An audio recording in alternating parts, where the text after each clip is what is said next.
नमस्ते बच्चों, सदा खुश रहो। मैं JVN doctor Nirupama Harshvardhan, faculty of education and methodology, Jyoti Vidyapeeth Mahila Vishwavidyalaya Jaipur.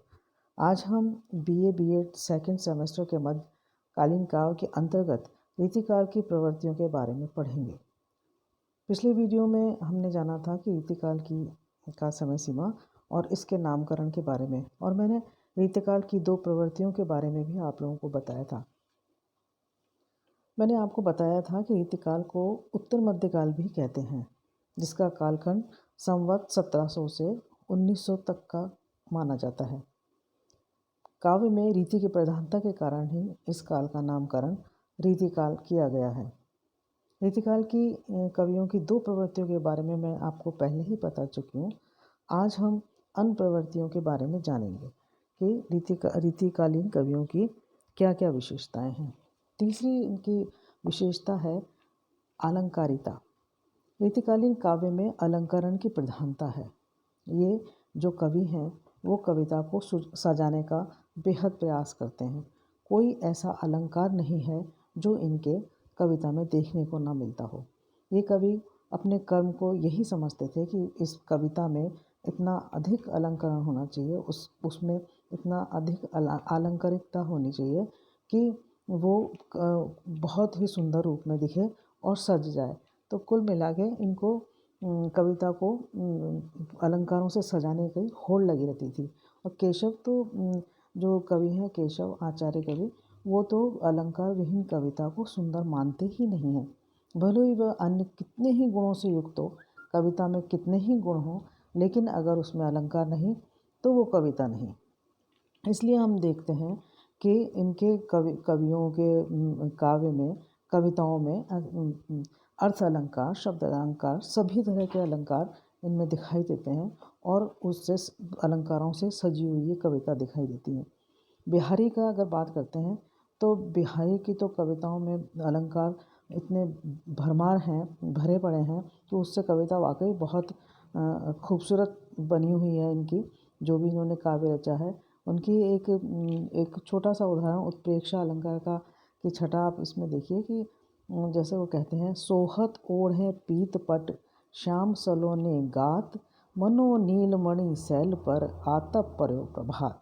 मतलब ये है कि कवि हैं इस काल के, उन्होंने कविता को, उसको सजाने को, उसमें अलंकारिकता को विशेष महत्व दिया है और इसी का परिणाम है कि वो बहुत खूबसूरत बनी हुई है। और ये कहना अतिशयोक्ति नहीं होगा कि इस काल में जो कविता थी, वो जो कविता का साधन है अलंकार, वो इस काल में साध्य बन गया था।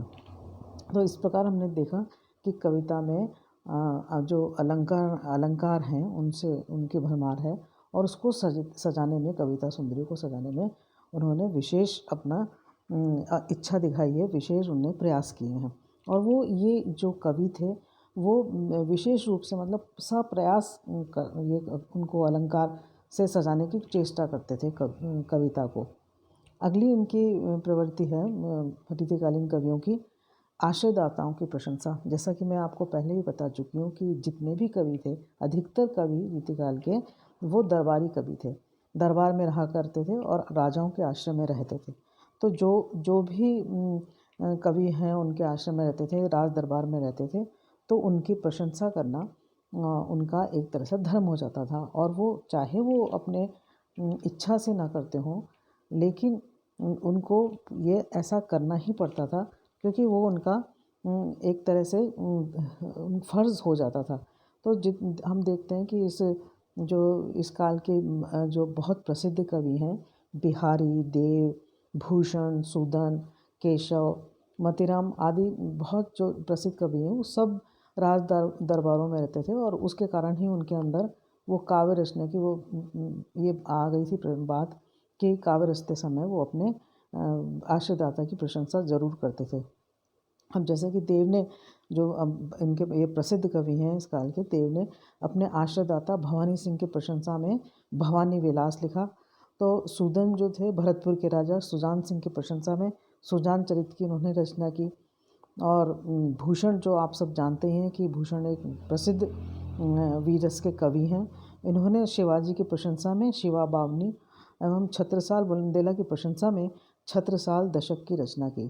तो जो भी था वो बहुत ही अतिशयोक्तिपूर्ण प्रशंसा करते थे और वो प्रभाव भी था उस समय का कि अपना जीविका चलाने के लिए वो और उस दरबार में बने रहने के लिए, क्योंकि उस समय भी जैसे कि आज राजनीति हुआ करती है उसी प्रकार से ऐसे ही राजनीति और षड्यंत्र उस समय हुआ करते थे। तो उस अपने जो आशयदाता हैं उनको प्रशंसा करने के लिए, उस राज दरबार में बने रहने के लिए वो जो कवि थे वो उनकी प्रशंसा के लिए कविता करा करते थे और काव्य रचा करते थे, जो कि वो चाहे बेमन से हो लेकिन उनका एक तरह का धर्म हो गया था और वो इस तरह की कविताएं लिखते थे। तो आज हमने देखा कि रीतिकाल जो है उसको उत्तर मध्यकाल भी कहते हैं। उसका समय हमने देखा 1700 से 1900 तक का, 200 वर्षों तक का समय में ये कविता रीतिकाल की रची गई हैं और इसमें इनकी जो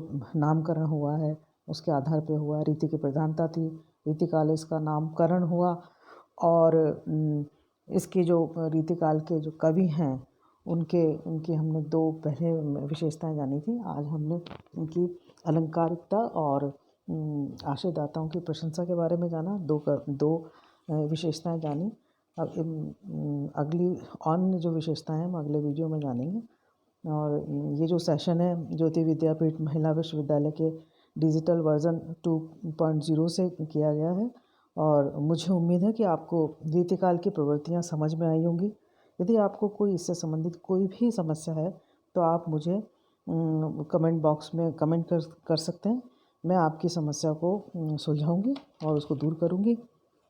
अगले वीडियो में हम इसके बारे में अगली प्रवृत्तियों के बारे में जानेंगे। नमस्कार।